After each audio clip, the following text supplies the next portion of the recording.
Foreign objects in food. Physical hazards explored. Every week, as I scan thousands of food safety stories and alerts for this newsletter, there are dozens of recalls for foreign objects in food. Foreign objects like metal, plastic, gloves, and frogs.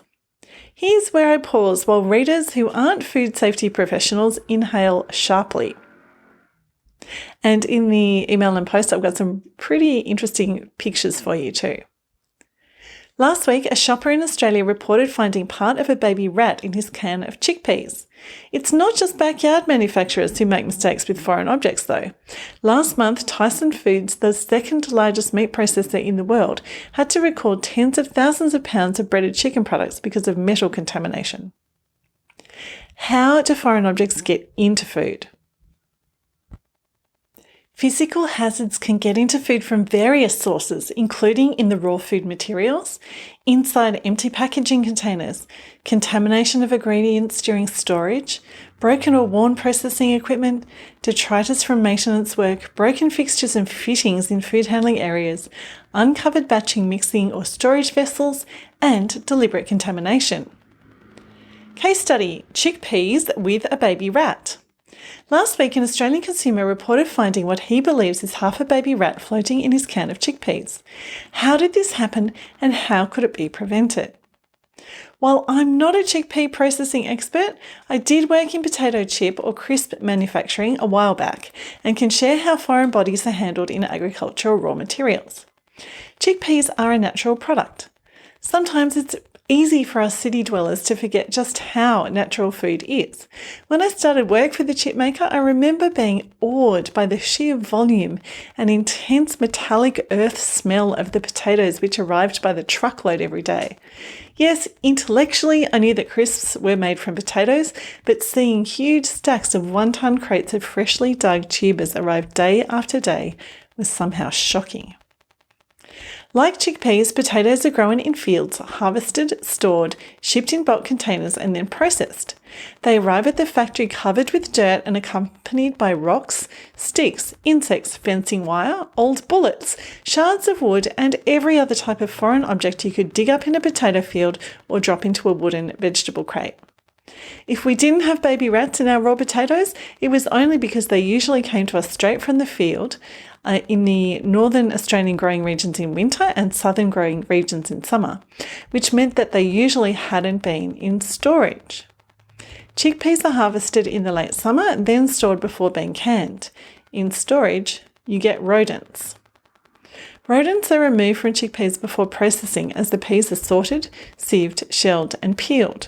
The peas are likely passed over belts, screens or grates with holes to separate non-chickpea debris like sticks, stems and large rodents. Potatoes are floated through a water bath where heavy contaminants such as rocks fall to the bottom. A baby rat the same approximate size as a chickpea would not be removed by sieving. Plus, they float, just like a chickpea. After sorting, the chickpeas are peeled, soaked and sealed into cans before being cooked or retorted inside the closed can. Preventing a floating object of the same approximate size as a chickpea from getting into a can of chickpeas is difficult. In potato chip making, we had optical sorters to reject chips which were burnt or had dark imperfections. In chickpeas, I doubt such technology is used. What about detection? Technology for detecting foreign objects in finished products includes metal detectors, X-ray machines, and, less commonly, magnets. For a baby rat, machines which detect metallic objects like metal detectors and magnets wouldn't work. X-ray machines can detect non-metallic objects like ceramics, hard plastic and glass, but the object must be significantly more dense than the food.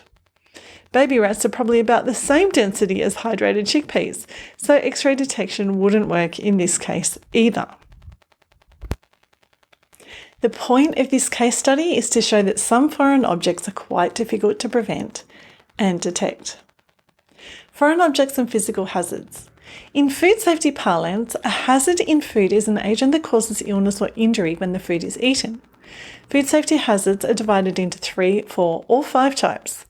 Chemical hazards, like lead in cinnamon, microbiological hazards, like salmonella in cantaloupe, and physical hazards, glass in dips.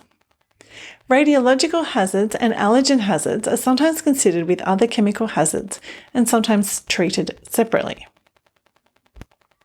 Physical hazards are physical objects which could cause illness or, more commonly, injury to consumers. Physical hazards are usually foreign objects, things that shouldn't be in the food, but not always. For example, consumers have been injured by objects which aren't foreign to the food, such as from swallowing fish bones and by the sharp edges of corn chips. Similarly, not all foreign objects count as physical hazards. Insect fragments in figs and stems in blueberries are foreign objects, but not hazardous. Because they pose minimal risk to consumers, such objects aren't usually considered physical hazards. What about a hair in your soup or a canned baby rat? Are they true food safety hazards or just disgusting? Is psychological injury, trauma from a rat discovery, a legitimate illness or injury within the food safety hazard definition? For the record, eating a hair is gross but carries negligible risk. Does it even matter if these contaminants are true hazards or not? Nope. When it comes to the crunch, pun intended, no food company wants consumers to find dead rodents in their food, even if they're fully cooked and rendered microbiologically safe, as was the case with the baby rat in the can of chickpeas. Prevention, detection and mitigation. At the heart of every properly constructed food safety plan is a hazard analysis.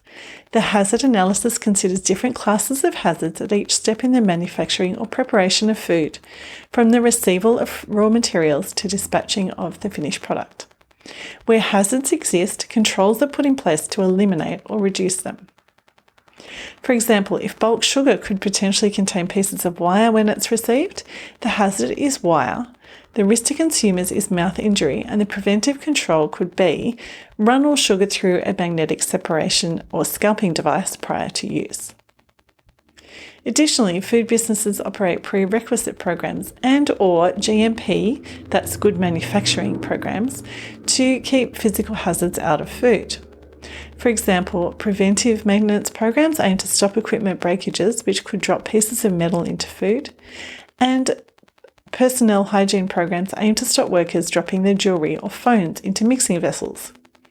Oh, and just a quick edit there, it's good manufacturing practices, not good manufacturing programs. Physical hazard analysis is an important part of the development of every food safety program. Here's a list of resources where you can learn more about it. And of course, there are links in the email and the post that you can access. You can get an overview of physical hazards and mitigations, plus a list of past incidents in a peer-reviewed journal article that was published this year. You can read an introduction to food safety hazards from the wonderful Amanda at HACCP Mentor. You can discover what the US FDA says about hazard analysis and preventive controls in their guidance for industry. You can go deep on hard and sharp objects in food with this compendium from Oregon State University, and that one is highly recommended. And you can see the USDA's Guide to Controlling Hazards in Meat and Poultry at the link in the email and the post. In short, foreign objects in food can be dangerous or only disgusting. Physical hazards in food are objects which could cause illness or injury when the food is consumed. Some types of foreign objects can be easily prevented and detected, others not so easily. The main source for this piece was a newly published peer-reviewed article called Mitigating Hazards, Physical Hazards in Food Processing, Risk Assessment and Preventive Strategies. And of course, there is a link to that in the email and the post. You can also find a link to read more about chickpea canning processes and a link to a special supplement for paying subscribers from last year, which is about metal detection versus X-ray detection for foreign objects. And as always, you can help this publication by sharing this post with the people that you know. Thank you.